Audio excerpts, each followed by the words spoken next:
오늘 주일 예배는 굶주린 사자굴 속으로 던져지는 핍박, 박해, 나는 과연 견뎌낼 수가 있으며 끝까지 믿음을 지킬 수 있을까라는 제목으로 잠깐 시간 은혜를 나누고자 합니다. 여러분, 인생을 살아가면서 언제 언제 감격해 보셨습니까? 첫 아이를 임신했을 때, 직장에서 승진했을 때, 넓은 아파트로 이사를 갔을 때, 교수로 임용이 되었을 때, 이 밖에도 감격의 순간이란 여러 경우의 수가 많이 있을 수가 있겠죠. 여러분, 한때 우리나라 국민 전체가, 온 나라가 감동의 도가니에 빠졌던 적이 있었죠. 그때가 언제냐? 20년 전인데 2002년 한일 월드컵이 열렸을 때, 그때 그 당시 우리나라 전체가 온 국민이 들썩거렸습니다. 여러분, 당시 우리나라의 축구 전력이 하위권이었는데 4강까지 올라갔었죠. 상대팀 대부분 우리나라보다 한 수 우위에 있었습니다. 이탈리아, 폴란드, 아르헨티나 다 우리나라의 이 전력보다 한 수 위에 있었습니다.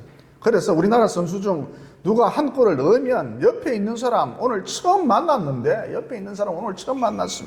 생면부지의 사람인데 그럼에도 불구하고 서로 얼싸안고 환호성을 지르고 같이 응원가를 부르고 심지어 눈물까지 흘리면서 난리를 피웠죠. 감격의 도가니에 빠져들었습니다. 여러분, 이와 같이 감격이라고 하는 것은 사람을 흥분시킵니다. 감격, 사람을 격양시키죠. 방금 우리가 읽은 본문 말씀은 하나님의 사랑이 어떤 것인지 이것에 대한 강력한 메시지인데, 결론이 무엇이냐? 하나님의 사랑은 우리를 감격하도록 만들어준다는 것이죠. 방금 우리가 읽은 본문 말씀은 바울이 하나님의 사랑에 대하여 너무 감격한 나머지 격양이 되어서 그 하나님의 사랑 생각할수록 흥분한 나머지 흥분을 감추지 못하고 말씀을 좀 빨리 써내려갔다, 이렇게 보시면 됩니다. 여러분, 오늘 본문에 보면, 방금 우리가 읽은 본문 말씀에 보면 다음과 같은 말씀이 나오죠. 내용이 나오죠. 누가 우리를 대적하리요? 누가 우리를 고발하리요? 누가 우리를 정죄하리요? 누가 우리를 그리스도의 사랑에서 끊으리요? 여러분, 이 말씀의 뜻은 대적자가 없다, 나를 고발할 자가 없다, 정죄할 자가 없다, 이런 뜻이 아니라, 이런 사람들이 나타난다 할지라도, 즉 나를 대적하고 정죄하고 저는 나쁜 놈이라고, 저 인간도 아니라고, 이렇게 나를 정죄하고 고발하는 사람이 나타난다 할지라도, 또 마귀가 우리를 항상 정죄를 하죠. 나는 지난밤 네가 어떤 짓을 했는지 나는 다 알고 있다. 나는 네가 10년 전, 20년 전 어떤 짓을 저질렀는지 나는 다 알고 있다. 속속들이 알고 있다. 그러면서 우리를 날마다 이 마귀가 정죄를 하죠. 그러나 그렇다 할지라도 이것들이 나와 아무런 상관이 없다는 것입니다. 그러면 그 이유가 무엇이죠? 내가 십자가를 단단히 붙들고 있기 때문인 것이죠. 그러니까 다시 말해, 십자가 보혈, 그것을 붙들고 있는 나에게 그 어떤 정죄, 고발, 고소, 손가락질, 온갖 비난, 비판, 저거 인간 안 된다, 온갖 비난과 비판, 나에게 아무런 영향을 미치지 못한다라는 것이죠. 그래서 하나님의 사랑이란 무엇이냐, 다른 말로 복음이란 무엇이냐, 우리를 흥분시킨다, 격양시킨다, 즉 우리로 하여금 감격하도록 만들어준다는 것이죠. 그래서 다른 본문과는 달리 방금 우리가 읽은 본문 같은 경우 바울이 좀 빠른 속력으로 그 하나님의 사랑에 감격한 나머지 좀 스피드하게 적어나갔다, 이렇게 보시면 된다는 것이죠. 여러분, 어느 날 큰 낙심 중에 있던 어떤 성도님이 저에게 찾아와서 이런저런 하소연을 늘어놓더라고요.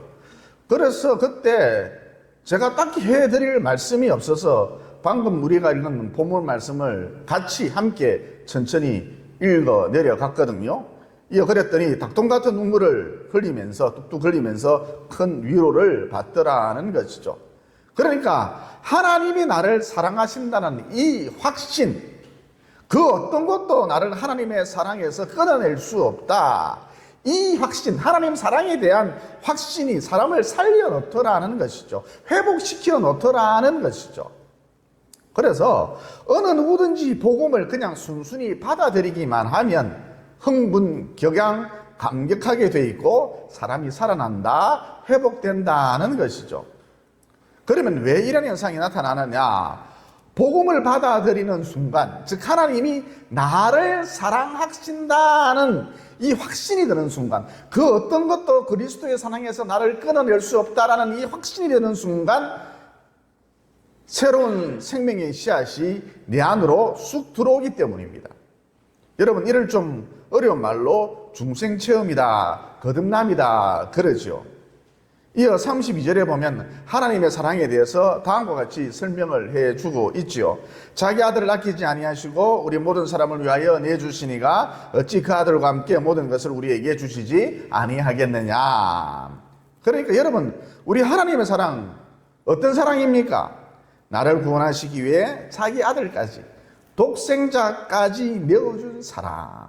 그러니까 자기의 모든 것을 전부를 내어준 사랑, 이게 우리 하나님의 사랑이다라는 것이죠. 여러분, 이런 하나님의 사랑을 또 로마서 5장 8절에 보면 이런 식으로 소개를 해주고 있거든요. 우리가 아직 죄인 되었을 때에 그리스도께서 우리를 위하여 죽으심으로 하나님께서 우리에 대한 자기의 사랑을 확증하셨느니라. 그러니까 내 죄로 인해서, 내 죄 때문에 우리가 평생을 살면서 얼마나 크고 작은 죄를 짓습니까? 내 죄 때문에 내가 마땅히 심판을 받아 죽어야 하는데 하나님께서 내 죄를 당신의 아들 예수님께로 옮기셨고, 여러분, 내 죄를 누구에게로 옮기셨다고요? 하나님의 아들 예수님께로 옮기셨고, 예수님께서 나를 대신하여 심판받도록 해주셨다는 것이죠. 여러분, 이게 바로 우리 하나님의 사랑인 것이죠. 그리고 야고보서 1장 7절에 보면 이런 말씀이 나옵니다. 온갖 좋은 은사와 온전한 선물이 다 위로부터 빛들의 아버지께로부터 내려오나니 그는 변함도 없으시고 회전하는 그림자도 없으시니라. 그러니까 우리 하나님의 사랑은 변함이 없으시다, 이런 뜻입니다. 그래서 여러분이 타락하여서 지옥 끝자락까지 내려가 있다 할지라도, 그럴 가능성은 거의 없지만 그렇다 할지라도 하나님은 그곳까지 찾아오셔서, 그 밑바닥까지 찾아오셔서 여러분을 반드시 구원해 내고야 만다는 것이죠. 그래서 여러분, 결론적으로 하나님의 사랑이란 내 부모님보다 훨씬 더 큰 사랑이라 할 수가 있습니다. 그러므로 남은 여생을 살아가실 때에 나를 구원하시기 위해 자기 아들까지 내어주신 그 하나님의 사랑, 이 사랑의 확신 가운데 사셔서, 이 사랑의 확신을 꽉 붙드셔서, 이 사랑의 확신을 꽉 붙드셔서 감격이 끊이지 않는, 잔잔한 감격이 끊이지 않는 참으로 복된 남은 여생 보내시기를 예수님 이름으로 진심으로 축원을 드립니다. 그 다음, 하나님의 사랑이란 어떤 사랑이냐? 우리로 하여금 승리하도록 해준다는 것이죠.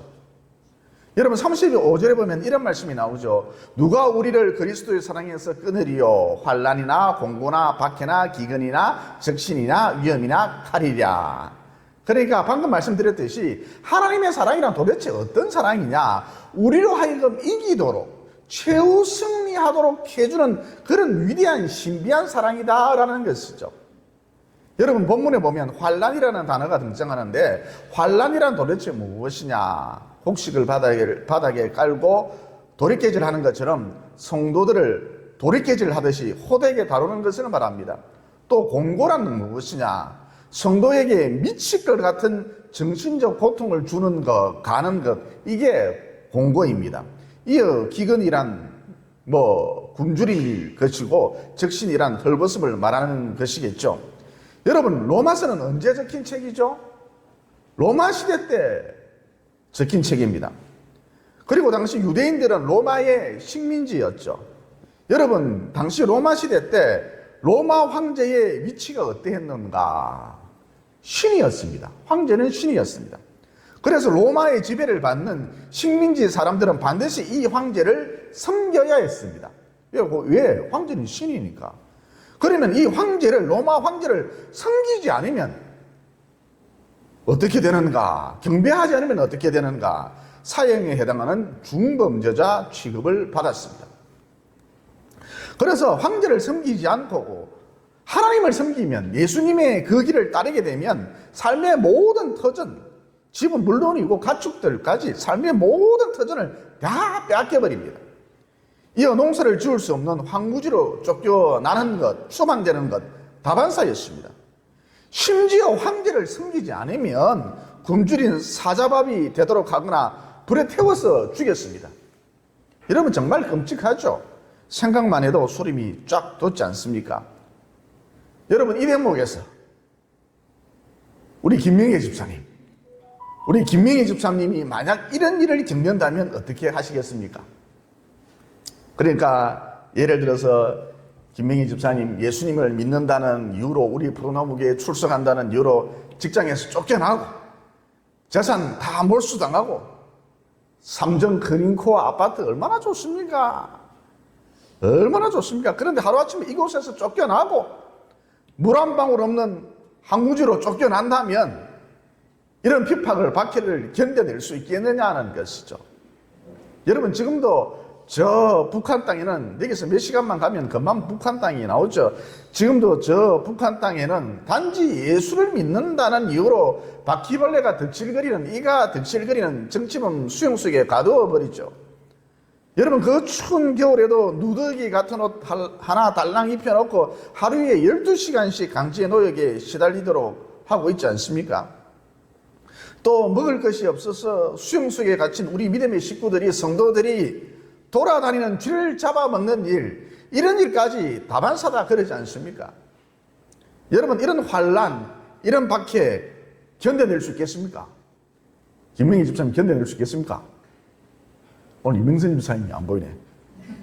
오면 물어보려 했는데 안 그러면 우리 나곤사님 견뎌낼 수 있겠습니까? 막 쥐 잡아먹고 막 견뎌낼 수 있겠습니까? 이가 득실거리고, 예, 12시간씩 막 중노동 시키고 견뎌낼 수 있겠습니까? 결론부터 말하자면 저와 여러분들은 얼마든지 이런 환난과 박해를 견뎌낼 수가 있습니다. 로마 시대 때 우리 믿음의 성도들처럼 얼마든지 견뎌낼 수 있다는 것이죠. 이길 수 있다는 것이죠. 에이, 목사님 말도 안 되는 소리 하지 마십시오. 택도 없는 소리 하지 마십시오. 제가 얼마나 겁이 많은데요. 약한데요. 저는 그런 박해, 그 극심한 핍박, 굶주림, 사자밥이 되는 거 견뎌내지 못합니다. 어떻게 그 쥐만 봐도 난리가 나는데 쥐를 잡아먹고 살 수가 있겠습니까? 아이고, 저는 그런 박해 못 견딥니다. 아마도 저는 예수님을 배반하지 싶습니다. 아니요. 여러분은 절대로 예수님을 배반하지 않습니다. 즉 그 어떤 극심한 박해가 있다 할지라도, 심지어 굶주린 사자굴 속으로 여러분을 집어넣는다 할지라도 여러분은 능히 이를 견뎌내며 승리한다는 것이죠. 왜냐? 그 이유가 그러면 무엇인가? 여러분 37절에 보면 이런 말씀이 나오죠. 그러나 이 모든 일을, 박해, 환난, 공고, 적신, 굶주림, 사자밥이 되는 것, 이 모든 일을 우리를 사랑하시는 이로 말미암아 우리가 넉넉히 이기느니라. 여러분 하나님께서 이렇게 약속을 해 주셨기 때문에, 너희들은 이길 수 있어, 이렇게 약속을 해 주셨기 때문에 뭐 박해든 핍박이든 이런 것들 다 넉넉히 이길 수가 있으며 끝까지 내 믿음을, 구원에 이르는 이 믿음을 지켜낼 수 있다는 것이죠. 여러분 사도행전 7장에 보면 스데반 집사님이 유대인들을 향하여 너희가 십자가에 못 박은 사람이 하나님의 아들이다, 창조주다, 그러면서 힘차게 설교를 하지 않았습니까?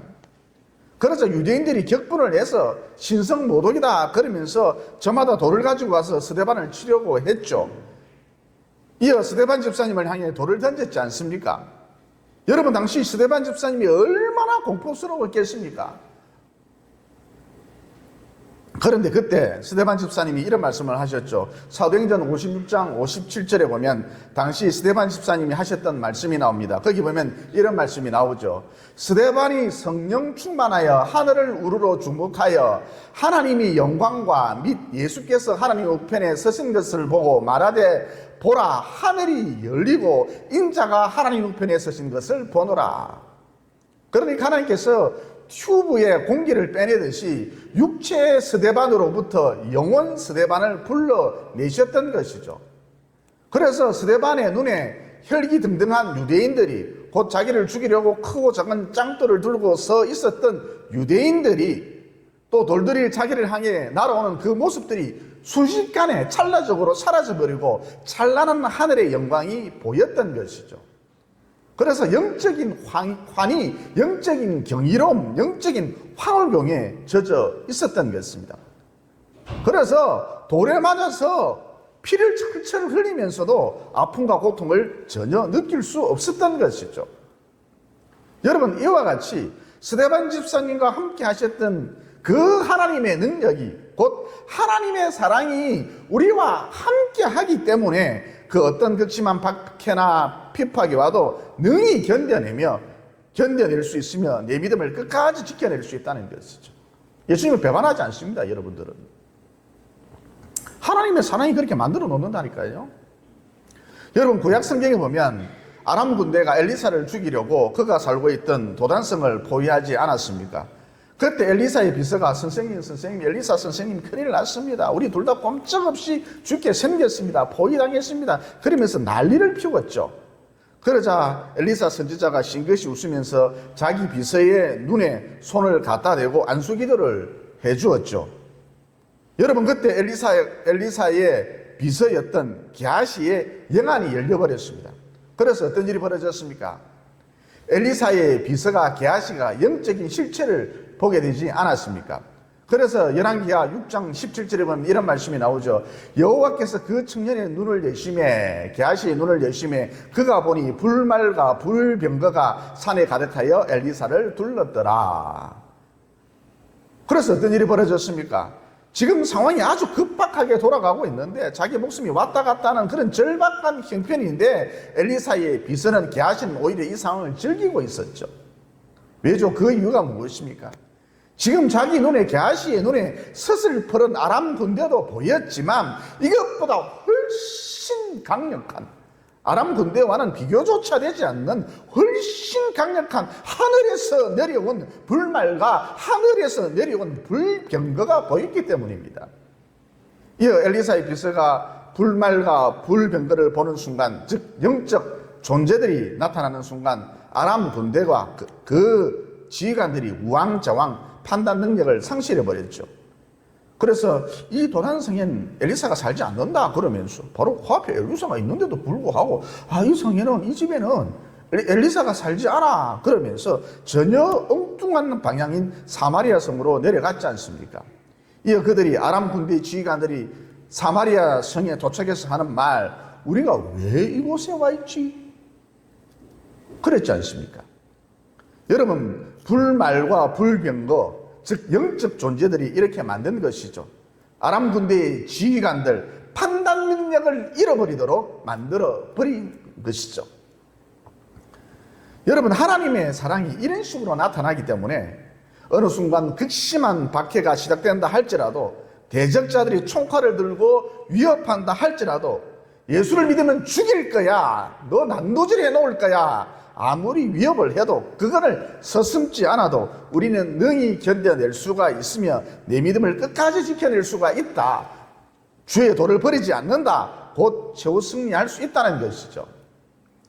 여러분, 전에 우리 교회에 30년간 불교 교회에 몸을 담고 있었던, 사실상 무당이었던 어떤 아주머니 한 분이 이제 막 예수님을 믿고, 예수님을 믿은 지 한 달 정도 되었다고 했습니다. 이제 막 예수님을 믿고 동아대 병원에 아들이 입원 중이어서 예배 드릴 곳을 찾다가 우연찮게 우리 포도나무 교회로 오셨지 않습니까? 여러분, 그때 이분이 우리 교회에 오셔서 어떤 말씀을 하셨느냐? 교회에 멜론 향기가 가득했다고 했습니다. 그러면 교회 주방에 멜론이 있었느냐? 아니면 멜론 비슷한 과일이라도 있었느냐? 과일 가짜도 없었거든요. 그러니까 이분 영적인 감각이 활짝 열려져서 영적인 향기를 맡으셨던 것이죠.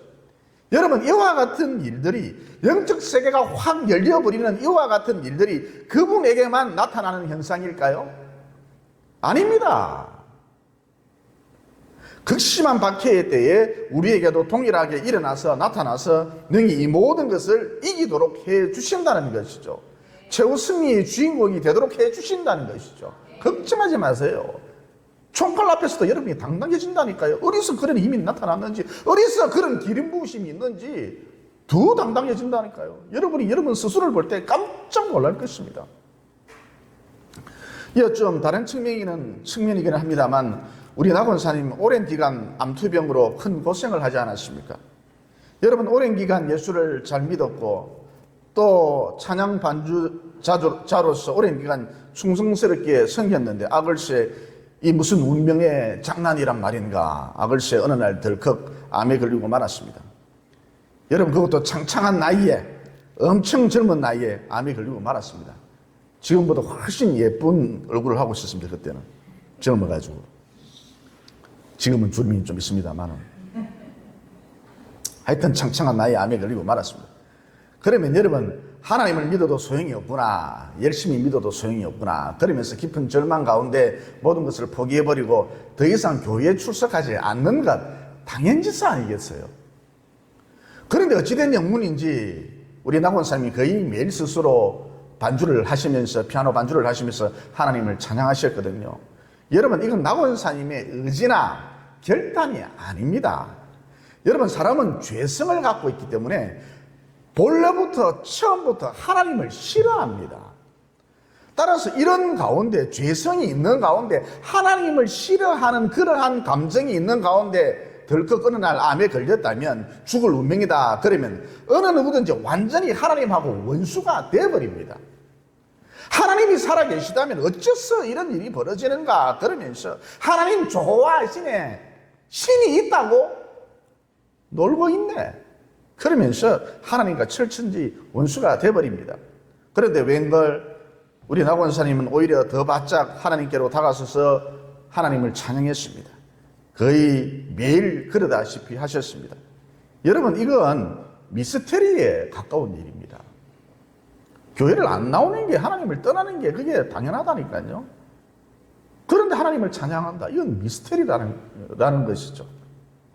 여러분, 열심히 믿었고, 어느 누구보다 열심히 믿었고, 열심히 헌금했고, 그 맛있는 피자도 못 사 먹으면서 열심히 헌금을 했고, 열심히 충성했고, 열심히 봉사했고, 열심히 무엇보다 반주자로서 헌신을 했고, 그런데 남은 것이 암이다. 그러면 당연히 하나님을 욕하고 저주하고 떠나는 게 당연지수 아니겠습니까? 그런데 더 하나님의 이름을 높이고 그 위대하심을 더 많이 찬양한다. 이건 완전히 미스테리인 것이죠. 그러면 어째서 이런 일이 벌어졌느냐? 어째서 이런 일이 벌어졌느냐? 한마디로 하나님께서 나권사님을 사랑하셨기 때문입니다. 그 사랑이 능력으로 나타났던 것이죠. 그러니까 그 어떤 핍박, 그 어떤 박해가 와도 하나님의 사랑이 능력으로 여러 모습으로 나타나기 때문에, 우리와 함께 하시기 때문에 우리는 이 모든 것을 이겨낼 수 있다는 것이죠. 그러므로 하나님의 사랑이 결국 마침내 나를 최종 승리하도록 해준다는 이 확신, 이 믿음 가운데 사셔서 남은 여생 온갖 두려움을 떨쳐내시고 언제나 당당하게 여유롭게 사시기를, 상상을 초월하는 핍박 가운데서도 연전연승하시기를 예수님 이름으로 진심으로 축원을 드립니다. 기도드리겠습니다. 은혜가 풍성하신 하나님, 오늘 말씀을 통해 하나님의 사랑이란 무엇이냐, 나를 구원하시기 위해 자기 아들까지 내어준, 곧 전부를 내어준 그런 위대한 사랑이다. 내 부모님보다 하나님의 사랑이 훨씬 더 크다는 진리를 깨닫게 되었습니다. 그러므로 늘 이 하나님의 사랑을 떠올림으로써 잔잔한 감격이 끊이지 않는 참으로 축복된 남은 여생 보낼 수 있도록 도와주시옵소서. 또 언제나 하나님의 사랑이 나와 함께 하시기 때문에 그 어떤 핍박이나 환난이나 박해 가운데서도 능히 끝까지 내 믿음을 지켜내고, 즉 내가 아무리 겁이 많고 연약해도 얼마든지 내 믿음을 지켜내고 마침내 최종 승리한다는 진리도 깨닫게 되었습니다. 그러므로 남은 여생을 살아갈 때에 비록 고난 가운데 있다 할지라도, 또 살아생전 극심한 박해가 있다 할지라도, 또 나를 굶주린 사자굴 속으로 밀어넣는다 할지라도 언제나 하나님이 나를 사랑하고 계신다는 이 확신 가운데 살아서 마침내 이 하나님의 사랑이 초능력으로 나타나서 모든 것을 이기고 당당하게 최종 승리할 수 있도록 도와주시옵소서. 마지막에 가서 웃을 수 있도록 도와주시옵소서. 창세전부터 영원전부터 나를 사랑하고 계시는 예수님 이름으로 기도드리옵나이다. 아멘.